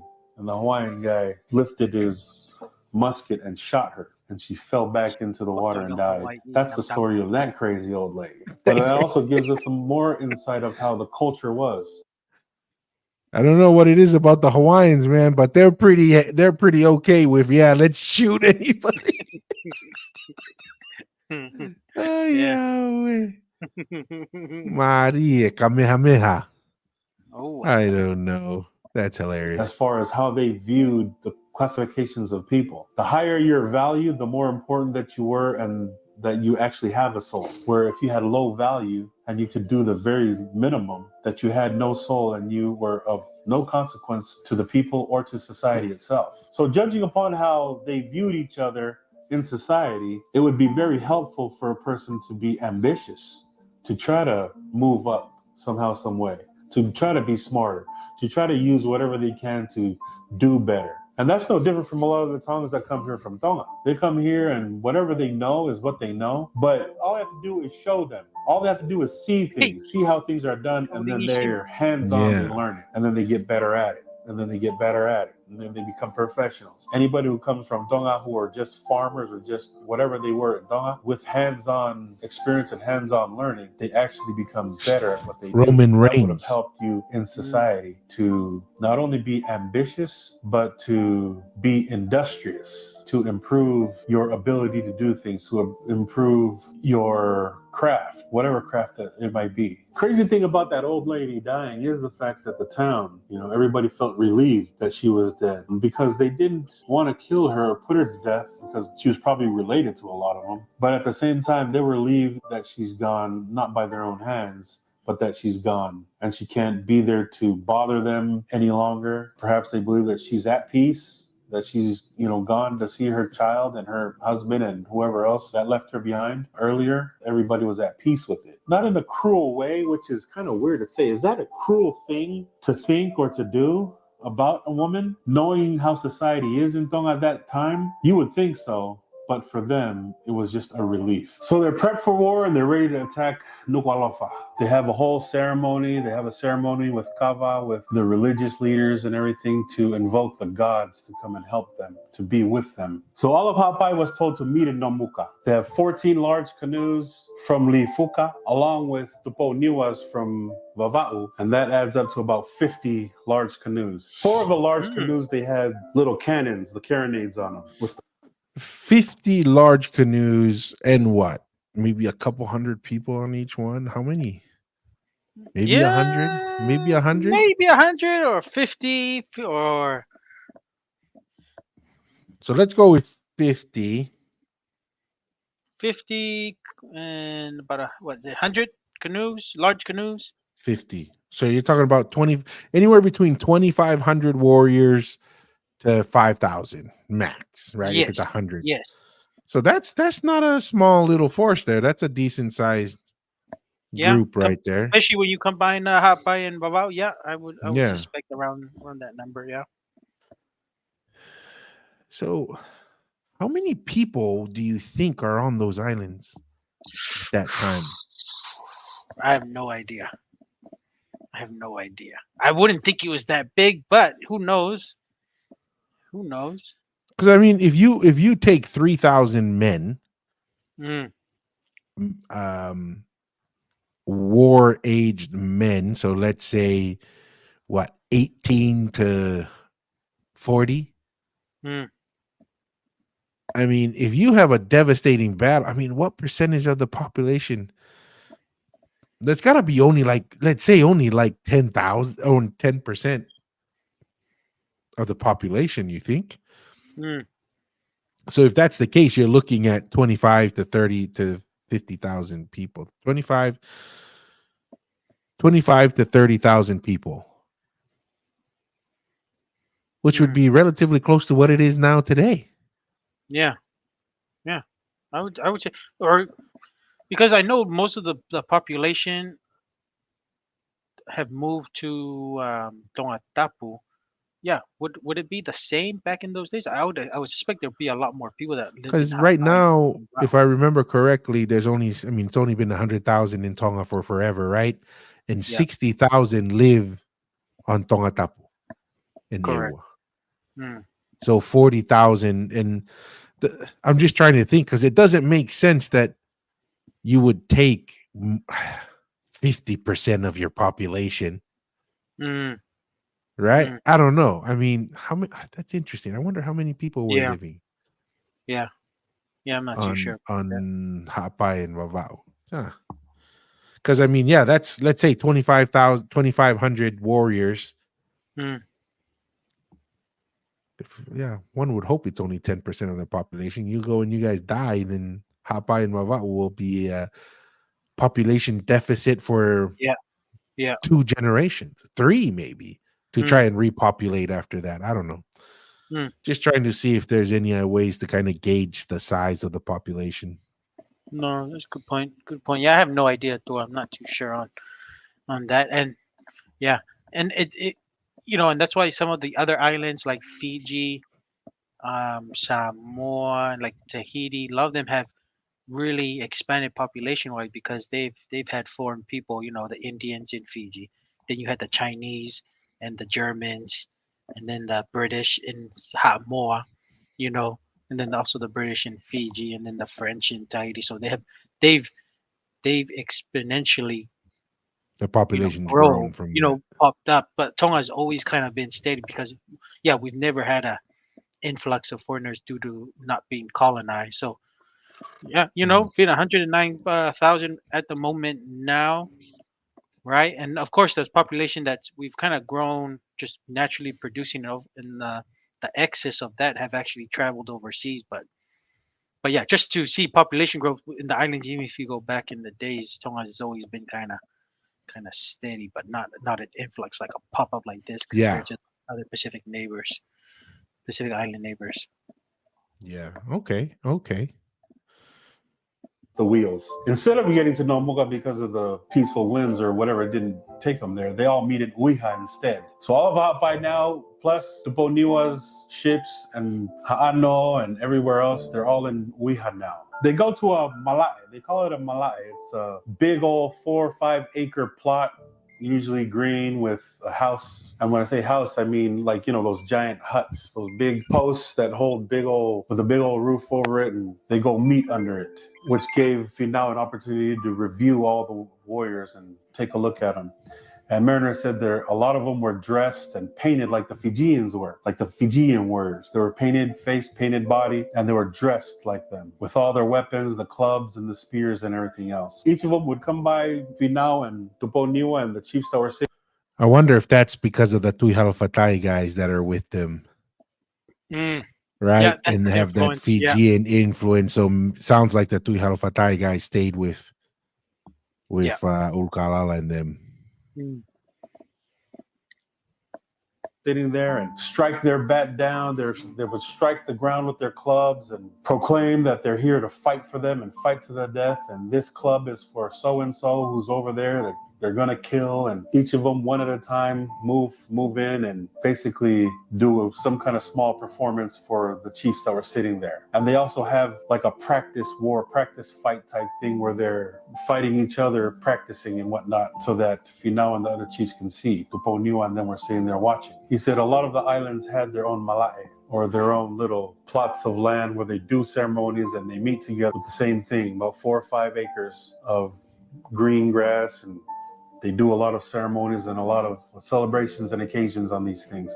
And he said Vava'u had the most mala'es. They had 14 or 15 because Vava'u itself is a big island. But everywhere else had the same thing, had mala'es for celebrations, for public get-togethers. After they do all their preparations and here in Uiha, after they showcase their weapons and showcase their moves and their battles and the play fight or whatever they're doing for Finau and Tuponiwa and all the other chiefs, Finau gets up and gives a speech. And he basically tells them not to fear death, that death should be welcomed, especially in battle, for men, for warriors, for chiefs, for the maximum of masculinity and how to feel and think like men, to be able to die in battle is the best form of death. To let them know that when they do die, they will join the other chiefs, to die in bravery so that they're not embarrassed when they run into their ancestors. So they have no shame. Die with no shame, die with honor, die with glory, so that when you do meet your ancestors, there's nothing to be embarrassed or ashamed of. He said that it's better to die in war than to be assassinated. It's better to die in war than to die of an illness that'll take your life in a few months or a few years.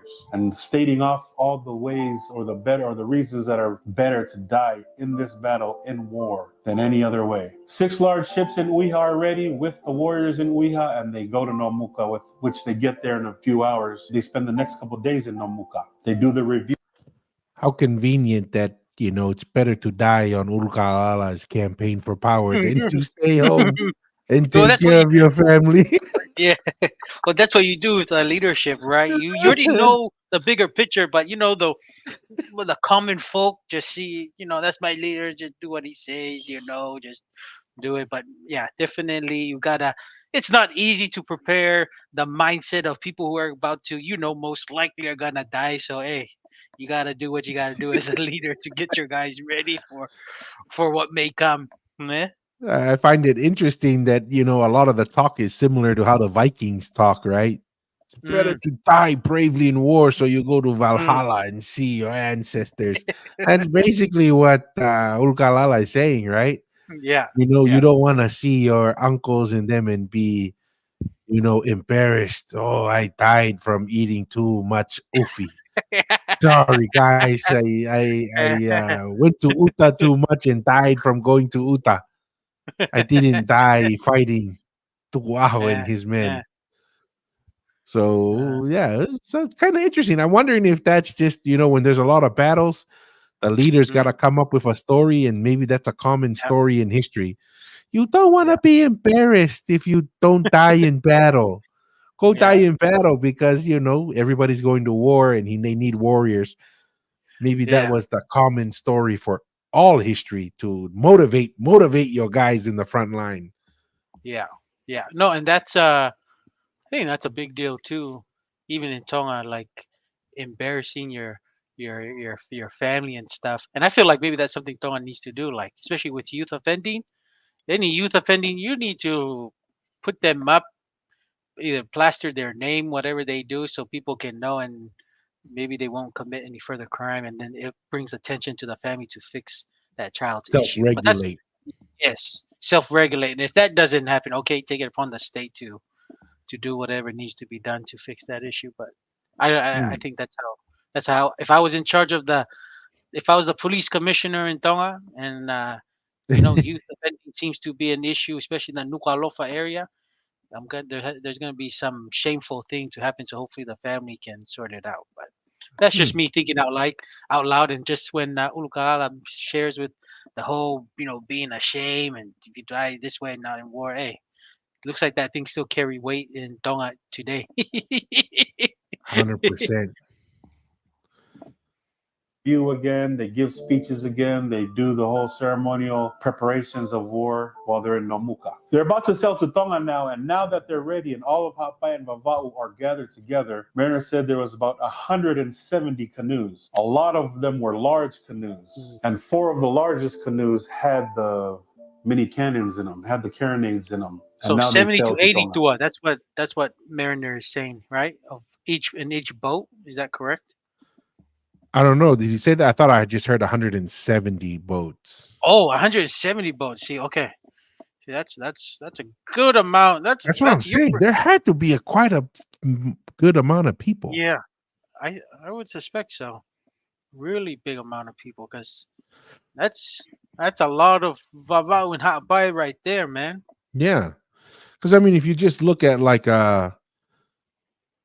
you know, population wise, your fighting force, and obviously it's different times, but 10% of your fighting force is 10% of your population is the fighting force. Mm, And even then that would be maybe being very aggressive, but these are like 5,000 guys then. This yeah, is how do you yeah. feed these guys? Well, I think if as long as you get vavau under your thing, apparently from what I hear back in the days, with vavau was very plentiful of food. So Yeah.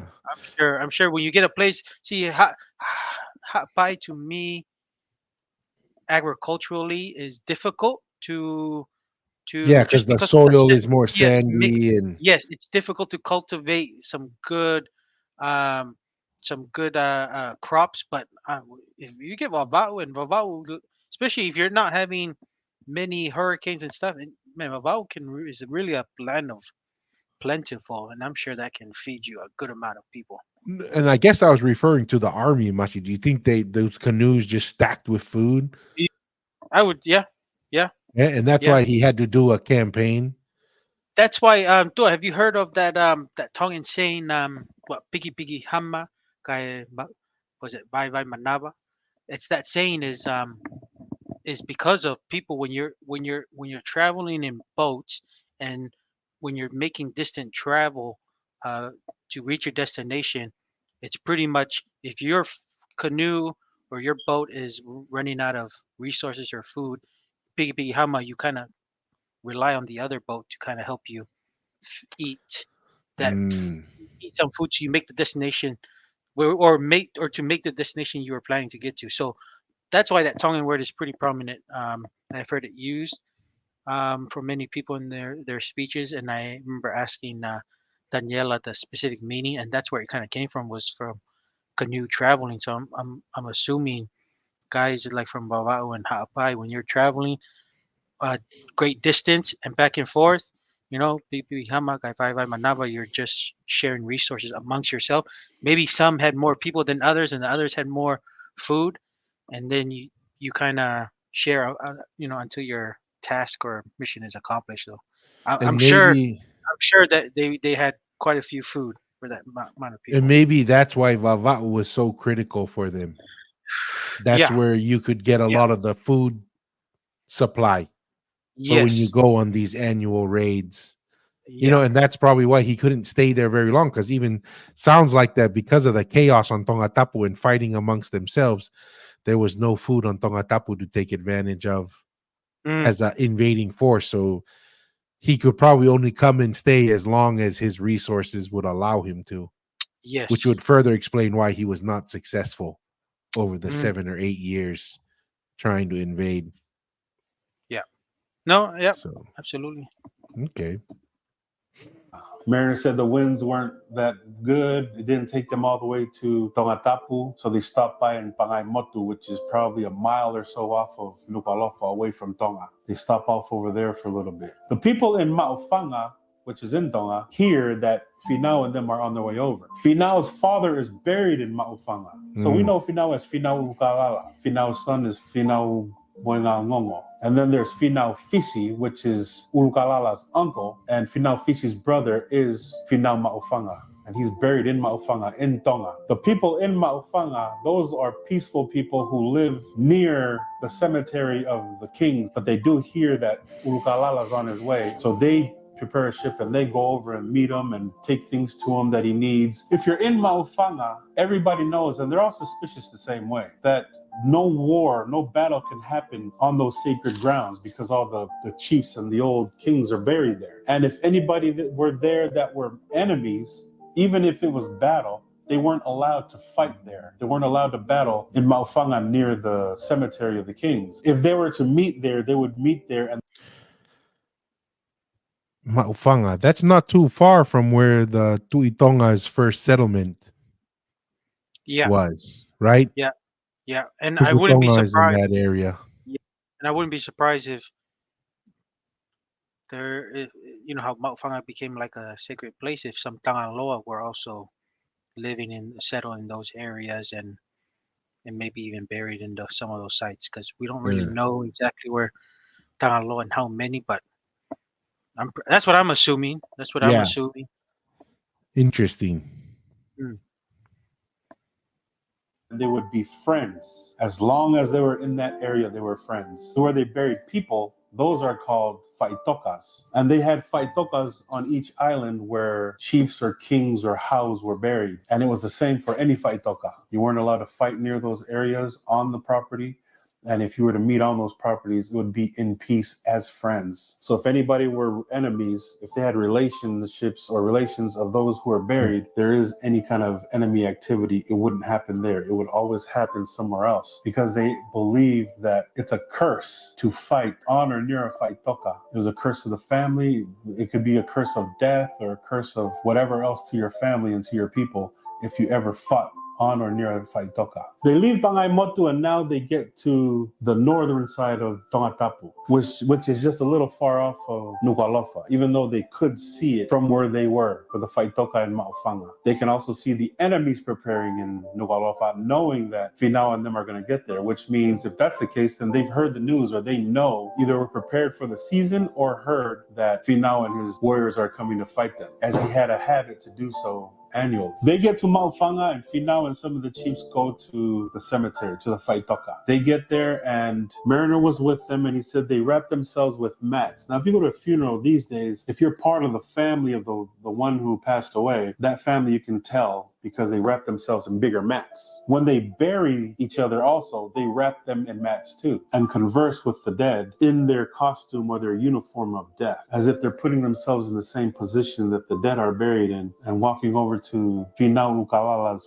father's grave, Finau Maufanga, and they all sat down. Werner said he watched them perform the ceremony of the tuki, which is basically they sat there, they contemplated, and for the next couple of minutes, they would punch themselves in the face quietly, not making any sound, whether they're thinking of the battle or for assistance or for help or respect. They would sit there and they would punch themselves in the face like this. Dang, it's like a piece of iron, bruh. But they would hit themselves in the face, and that's what it's called, the ceremony of the Toki. After a few minutes, one of the chiefs would speak on behalf of Finau, telling Finau's father, or talking to the grave of Finau's father, telling them, your son is here. We hope that he's not doing Tonga any wrong. We hope he's not sinning against the chiefs or the kings or the ancestors, as he is here to fight his enemies. Finau has motives of ruling. He describes to Finau's father, please be with us. May the ancestors be with us. May you be with us. May the souls and the spirits of those who have passed on, the leaders and the kings and the chiefs, be with us as we go and fight our enemies. What are your thoughts on that? That he seems to be thinking he's doing a service to Tonga. At least that's what I'm kind of hearing from what the conversation is he's hoping he's not offending anyone. He feels like he's doing a service, even though they just assassinated Tuguaho, the Tuigong Polo. yeah, like,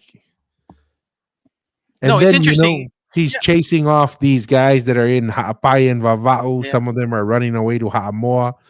Kind of, it's almost like you're feeling like there's a them versus us. Like there's, you know what I mean? That's what I'm saying. It's kind of a weird thing. No, because I'm thinking, did Ulkalala, because obviously his dad is buried there. I'm thinking, is he trying to reclaim something maybe that his great grandfather or his father had maybe some influence in Tonga Tapu before essentially kind of starting from Ha'apai and the outer islands? I don't know. That's what I'm kind of thinking. That's why he doesn't feel like he's not ruining relationships or order or anything. That's why he's, he feels like he's doing Justified. he's justified, or he's doing a righteous mission with his annual attacks on Tonga Tapu and stuff. I don't know. I feel like maybe it is, because I do find that interesting. I could be, like I said, I'm just giving my opinion, what I'm giving, presumably could have happened or not. But I don't know. That's what I'm thinking out loud. I don't know if you had any different thoughts. I mean, I on wish that. these are one of the few times I wish I was better at genealogy to be able to be like, oh yeah, he comes from this guy, and maybe is who, whether it's the Tuikanukupolu side or from the Tuihadakalaua, or even maybe a relative. Obviously, they're all relatives of the Tuitonga. They're all family. Yeah. But yeah, it just seems interesting that, in his mind, he's serving Tonga by what he's doing. Now granted, he has his own, like Kolo is saying, he has his own personal motives, but it seems like there is close enough of a justification to say, no, what I'm really doing is helping Tonga overall. Interesting. Yeah, very interesting. He says to Finau's father, or he says to the grave, that Finau has done everything possible or everything necessary religiously and for the people. He's always been good for Tonga or for Ha'apai. The people love him. He spent his life trying to serve, trying to unite, and says all these good things about Finau. After he's done speaking, one of the attendants comes around and he grabs a kava branch, a piece of kava, and he picks it up and he takes it and puts it on the mound of Finau's father's grave. And then he comes back and sits down. ground. After he does that, the rest of them, or whoever had kava, pulled the kava out from where they had branches of them and went and set it upon the grave. I've seen that in funerals nowadays here in America. We pound it into powder and they're in Ziploc bags. At a funeral, somebody would bring, if I were to come and show respect to somebody who has passed away, one of the attendants would come and bring a bag of kava and put it in front of me. If I came with my family and the people and we came to show respect and show love to the family who has somebody that passed away, they would have somebody, after the exchanging of conversation and of speeches, they would have somebody bring a bag of kava and put it in front of me. I would then tell them to turn back around and take the kava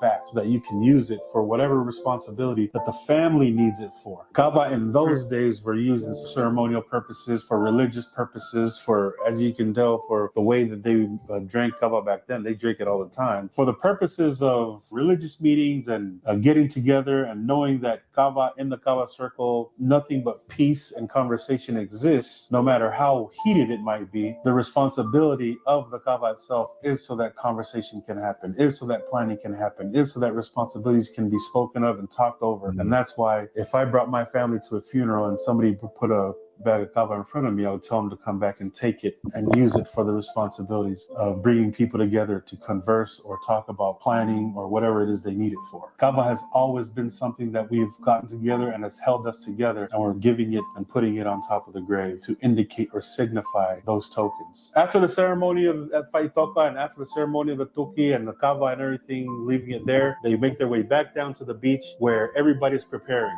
Everybody, whoever's on the ships or on the canoes, on the beach, preparing their weapons, the canoes themselves, practice.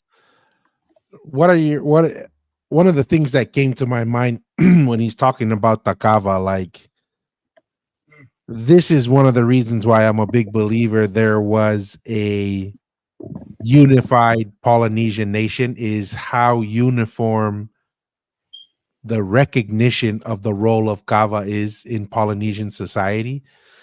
Like Lolo is mentioning there, that's how you conducted yourself politically, religiously, socially, Mm, was through the kava.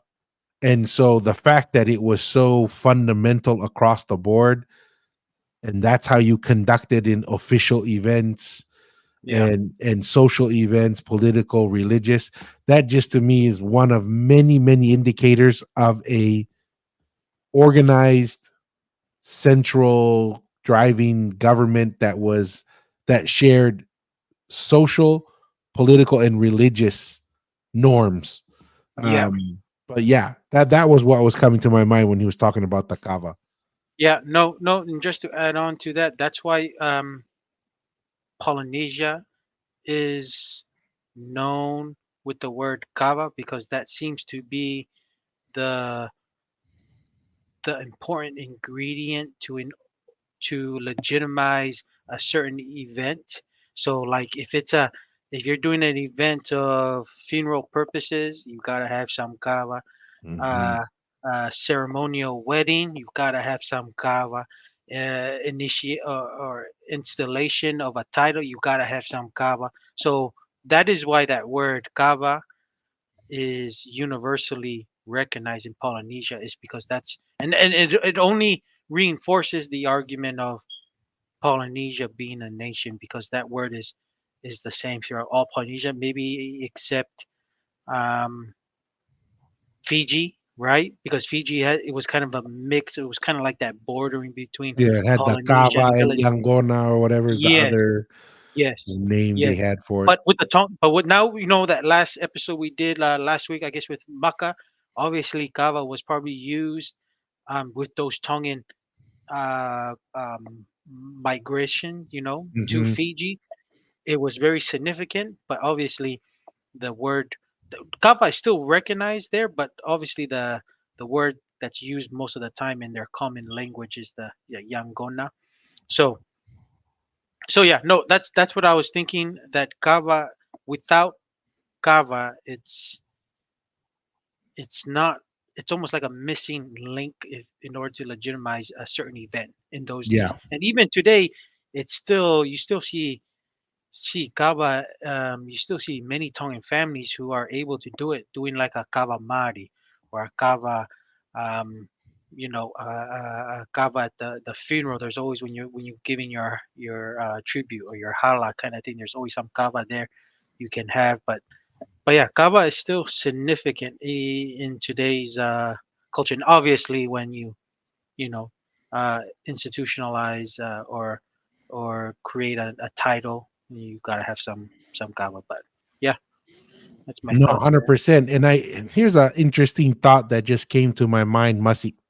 Because Mm, kava is, when you listen to the installation of, excuse me, of like noble titles, they say that the kava represents the land, right? mm, And so basically, when you're drinking it, you're drinking the land. So you're, in a sense, carrying the land within you, and with the land comes responsibility, mm, and with the land comes sacrifice, right?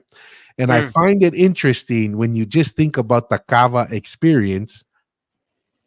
You don't drink kava because it tastes mm, delicious. It's mm, actually a painful and mm. a bitter Taste. experience right off the front, right? And so it's true also about responsibility. Mm, Responsibility is not, responsibility is not, oh man, it's all sunshine and roses. It's in many ways a painful, bitter experience, mm, right? But you do it because of your commitment and your covenant to the family, to the culture, to the mm. people, whatever you want to call it.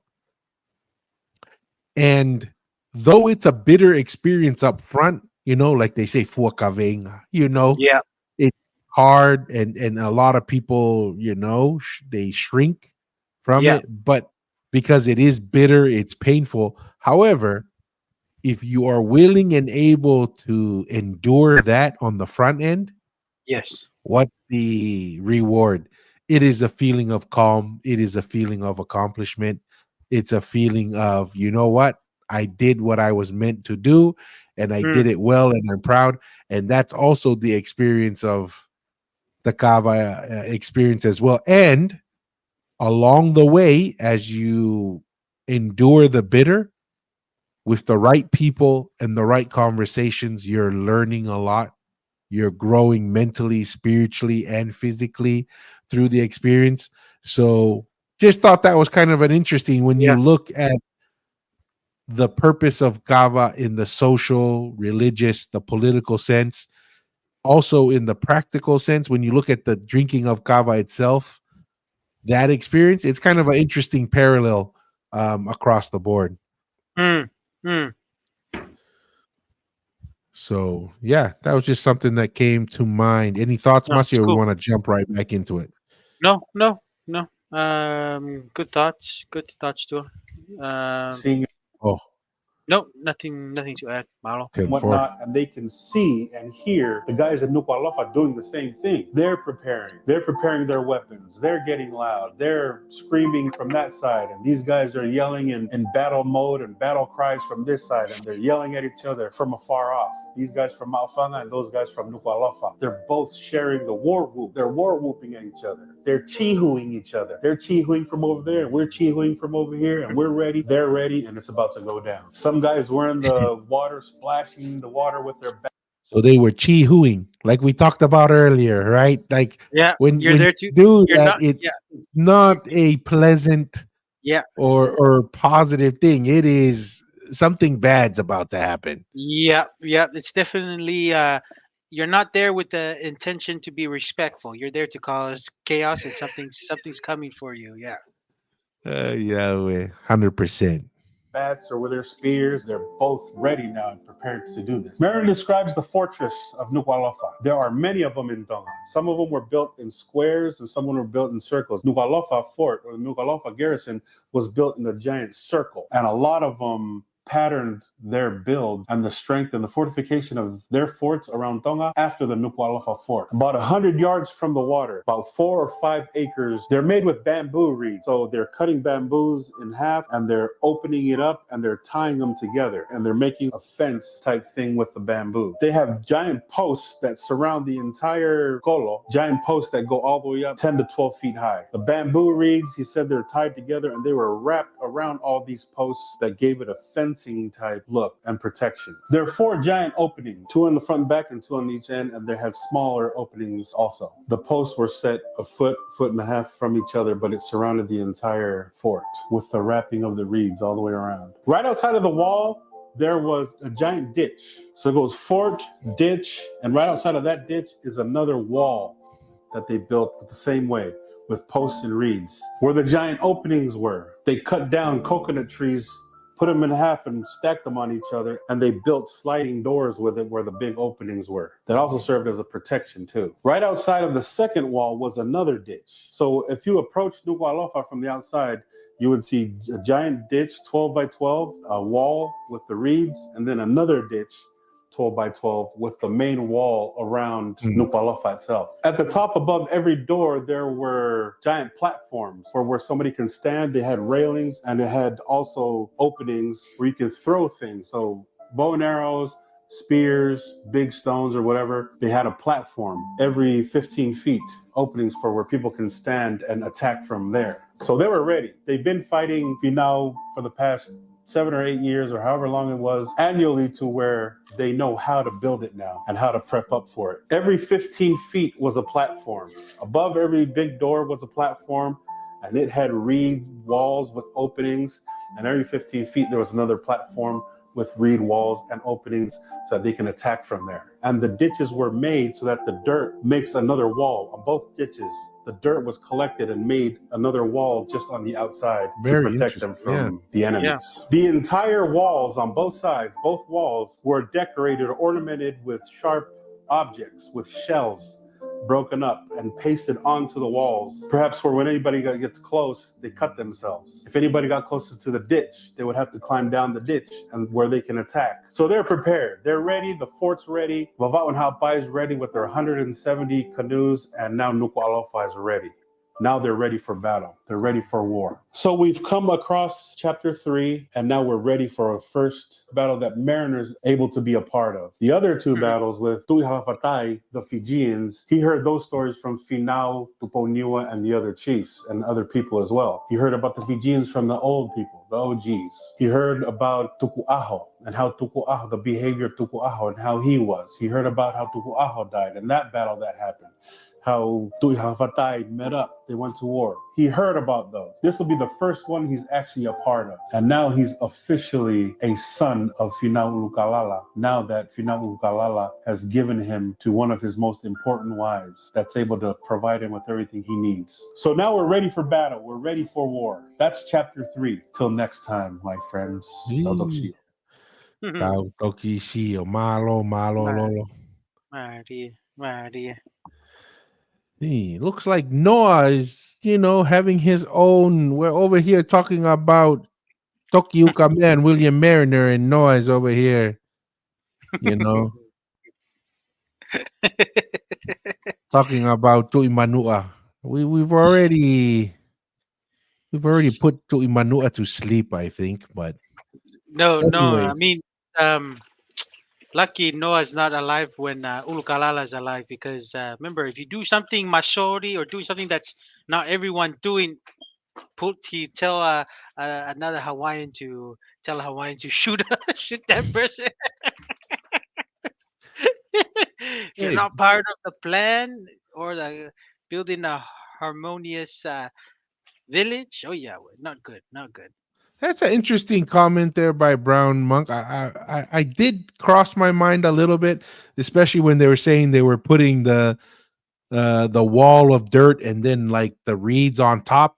That's very similar to Captain Moroni, right? With building up the walls much higher, obviously, and then putting posts on top. So yeah, I can see that a little bit.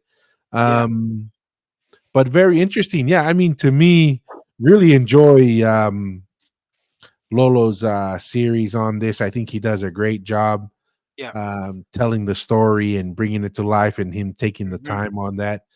Really interesting to kind of see how our, the political nature of Tonga back in the chaos, because like you were mentioning earlier, Masi, Mm, this is nowhere near the prime of the Tuitonga, the prime time of the Tuitonga. So mm, definitely things have decayed significantly. Um, and the people are suffering. And as always, whenever there's chaos and there's lack of leadership, the people are the ones that suffer the most. And honestly, it sounds like Ha'apai and Vava'u are flourishing in many ways, and yeah. Tongatapu is suffering because Yeah. of the chaos, right? All the fractured power Mm, and the warring that's happening. It's basically falling into what we would typically describe Fiji back in the day, right? Because mm, that was a typical thing in Fiji, where it was the many forts and the constant battlings that were going on that led to the mm. fractured power there. But any closing thoughts, Masi?